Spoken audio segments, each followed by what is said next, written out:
Et bien salut à tous, bienvenue dans cette première vidéo review. On va se retrouver aujourd'hui pour la présentation de l'USP45 de chez KSC.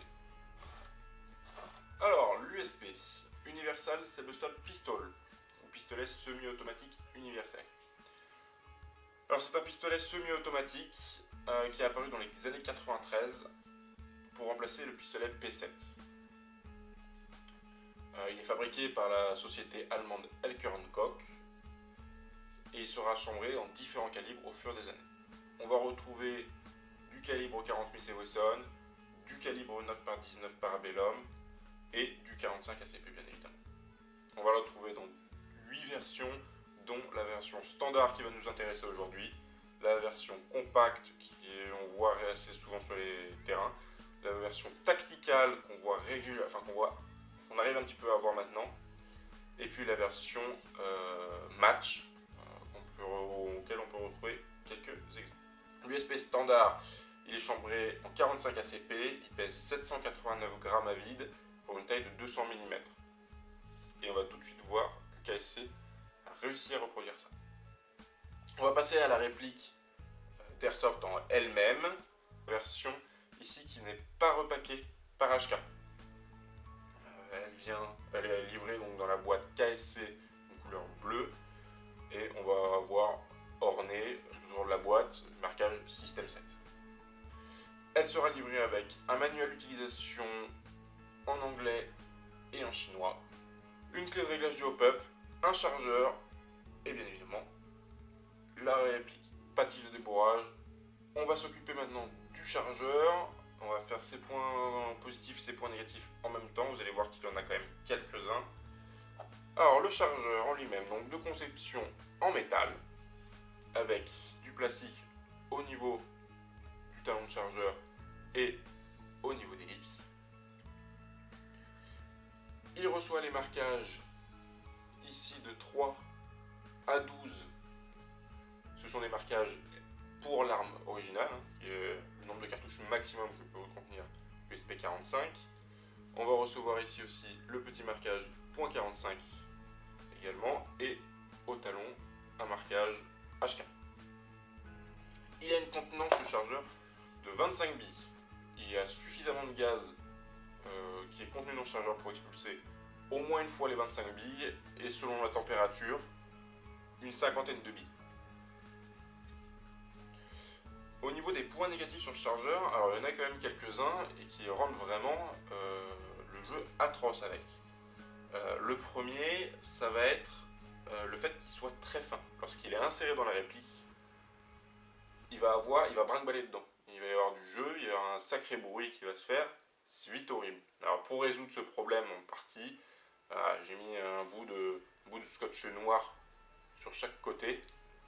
C'est pas très esthétique, une fois dans la réplique ça se voit pas, mais au moins ça évite un petit peu ce bruit. Et la deuxième, alors ça se produit que sur le chargeur d'origine, assez rapidement. Voilà, on a une pièce qui brinque-balle dedans. En fait il s'agit du tuyau de sortie de gaz. Voilà, et ça permet de répartir le gaz dans tout le chargeur, et en fait il va se décrocher. Alors je l'ai déjà démonté 2 fois, là c'est la 3e fois, enfin je le redémonte.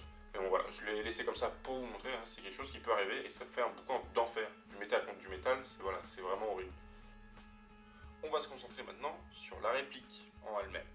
Alors, elle est composée de plastique et de métal. Donc en plastique, on va avoir le corps plus le canon interne et la chambre.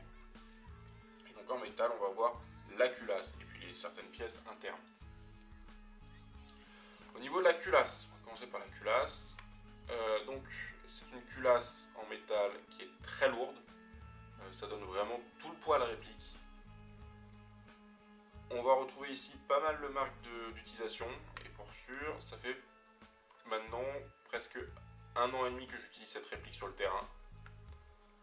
Alors, hormis la peinture vraiment ici qui vient du holster, hein,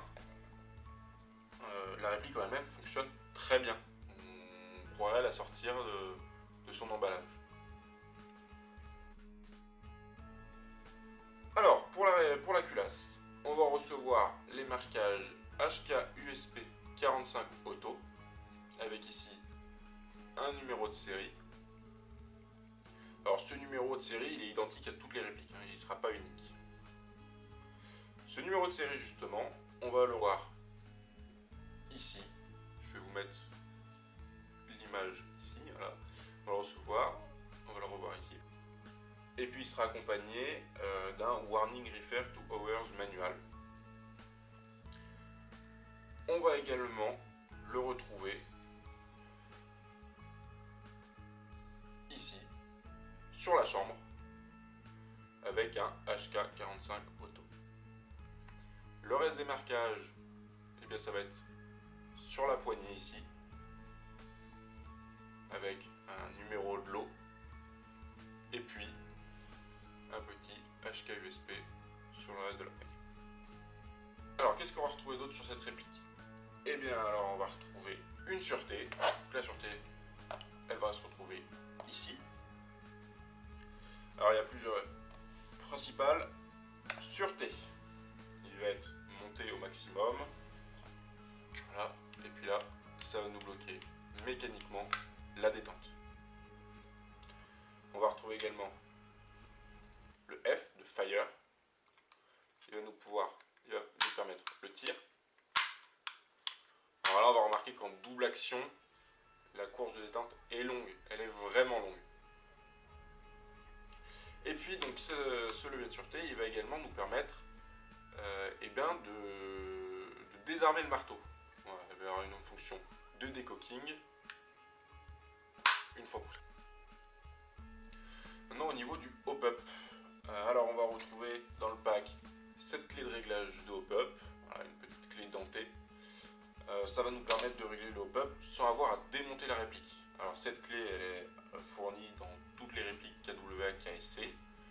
Elle est compatible avec toutes les répliques, donc même si on amène sur le terrain plusieurs répliques de ces marques, on va pouvoir régler ça avec une seule petite clé.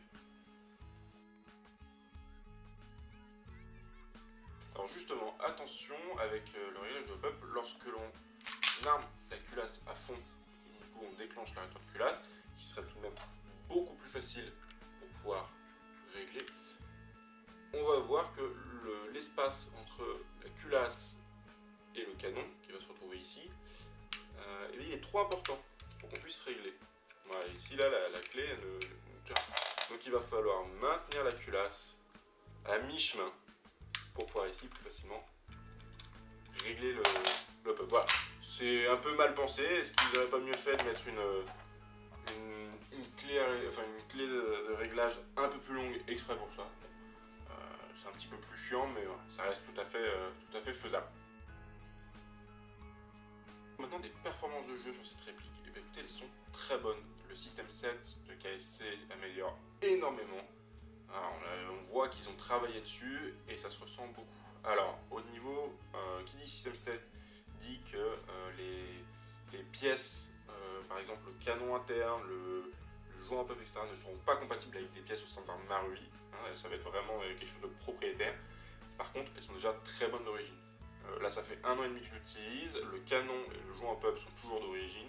Et j'ai encore facilement une quarantaine de mètres de portée très précise. Je vais toucher une personne à 40 mètres. Voilà, presque à tous les coups. Par contre, avec le poids de cette culasse, le jeu en hiver est quand même difficile. Par température positive, avec du gaz un petit peu péchu, on va réussir à finir les 25 billes sans trop de problèmes.